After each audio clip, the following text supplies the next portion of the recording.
Welcome to Math with Deepak. My name is Deepak.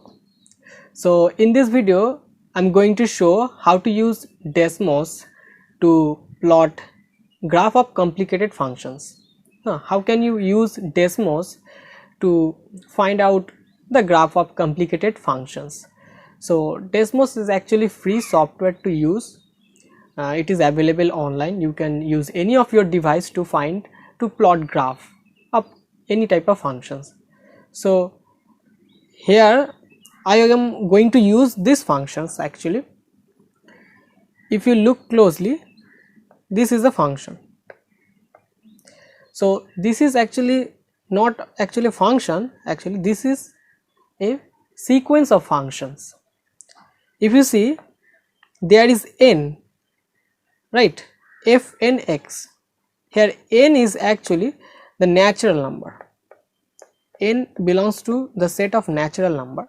If we change the value of n, suppose if we put n is equal to 1, for n is equal to 1, we have f(1)x equal to x by 1 plus x square. Now if we put n equal to 2, we have f(3) of x, not f(3), it will be f(2), 2x by 1 plus x square. Okay, now here it is n square, so it will be 4x square. Now if we put n is equal to 3, then we have f(3), which is our third function, 3x by 1 plus 9x square. Now the x r belongs to 0 1, close interval 0 1. That's mean the value of x is actually varying from 0 to 1. So if you look closely, we have restriction in the domain. We have to take the value of x from the domain. So the domain is close interval 0 1. Now this is actually sequence of functions. As I said, we can put infinite number of natural number. So for infinite number of natural number, we got infinite number of functions. So that's why it's a sequence of functions. So we will use Desmos to look how the graph of this function will look. Okay, this is a very complicated function. I don't even know how it will going to be look. So plot this function in the calculator. This is actually calculator for geometric purpose. So as you can see, I am now in the calculator itself. This Desmos, it is completely free to use. Okay, so let's put our f1. What was our f1? Our f1 is actually x by 1 plus x square. So if we write 1, not 1, x divided by 1 plus x square. Now let's zoom in a little bit. Okay, this is the graph look like. Now but if you see the function here, okay, see the function. Now here is a restriction in x. X must be greater than 0 and less than 1. So we have to also use that restriction. So how can you plot restriction in this calculator? For that we have to use the second bracket. Now let's write the restriction. 0 less equal x less equal 1. So this is our restriction. Now we can see the graph will look like this. If you see the restriction, the graph is actually there from 0 to 1 for the x axis. Now let's try similar way to find the next function, which is f2. Now f2 is 2x by 1 plus 4x square. So let us see that one. So 2x divided by 1 plus 4x square. Now as you can see, this gives the general graph of that function, but we have to use the restriction here. So for that we again use second bracket and write the restriction, which is 0 less equal to x less equal to 1. After plotting the restriction, the graph is only there for the values from 0 to 1.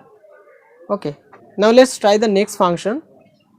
The next function is 3x divided by 1 minus, not 1 minus actually, 1 plus 9x square.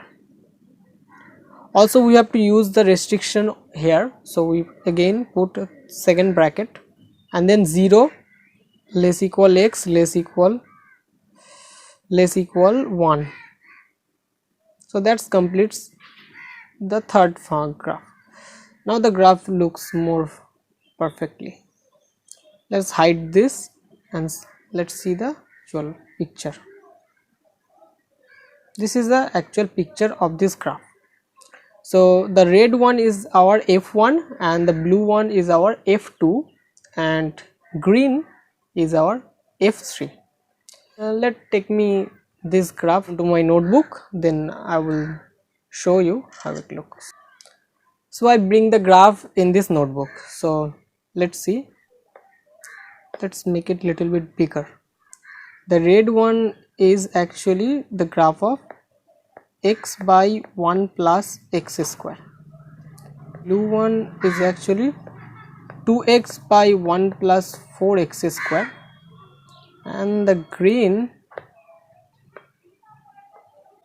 is actually 3x by 1 plus 9x square. So as you can see, this is the actual graph, and here this is x axis and this is y axis for us. If I continue with the natural number n, if I continue with n for n equal to 4, n equal to 5, if I just increase the value of n, the graph will get closer to like this. The graph will look closer like this. Let me just draw. For n equal to 4, it will be look like this. This one, it will goes like this, right? And for n equal to 5, it again goes like that. But any of the graph will not go beyond the half, will not go beyond 0.5. So 0.5 is actually upper bound of this function for all the functions. For every value of n, each function half is the upper bound, actually not only upper bound, half is actually the supremum of this graph. So we can write supremum of fnx is actually half for all n belongs to natural number.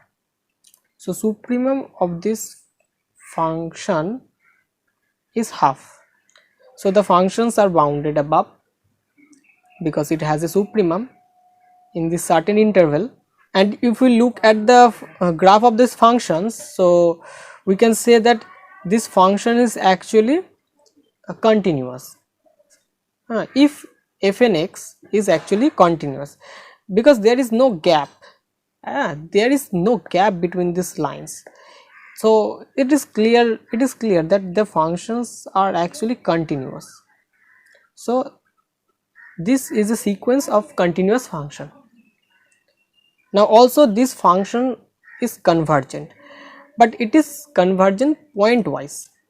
So what is the point of convergence? Actually the point of convergence is that point where all the functions are converged together.